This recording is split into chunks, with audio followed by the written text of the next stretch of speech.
Hello guys, welcome to my channel. আজকে গেলাম বিখ্যাত আমাদের কালনা পার্কে, প্রাণের শহর কালনায়।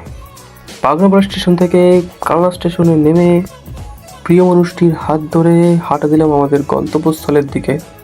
বন্ধুরা, কালকে ভোট, তাই রাস্তায় কোনো গাড়ি ঘোড়া চলছে না। অনেকক্ষণ ধরে টোটোর জন্য অপেক্ষা করতে করতে হাঁপিয়ে গেলাম। ওরা সামনে থেকে একটা টোটো আসলো, টোটোতে উঠে পড়লাম এবং চললাম গন্তব্যস্থলের দিকে।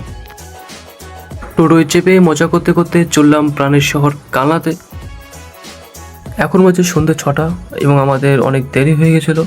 ফাইনালি আমাদের টোটো এসে থামলো মহিষমর্দিনী ঘাটের সামনে। এই জায়গায় আমাদের মা মহিষমর্দিনীর মন্দির এবং সামনেই গঙ্গা। সো গাইস, ফাইনালি চলে এসেছি আমাদের প্রাণের শহর কালনা পার্কে। আর নদীর ভিউটা দেখো গাইস, জাস্ট অসম।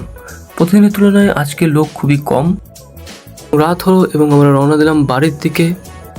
সন্ধ্যের টাইমে এই ঘাটে আসা একটা আলাদাই শান্তি। সো বন্ধুরা, তারপর ম্যাডামের একটা ফুচকা গাড়ির দিকে টেনে নিয়ে গেলো আমাকে।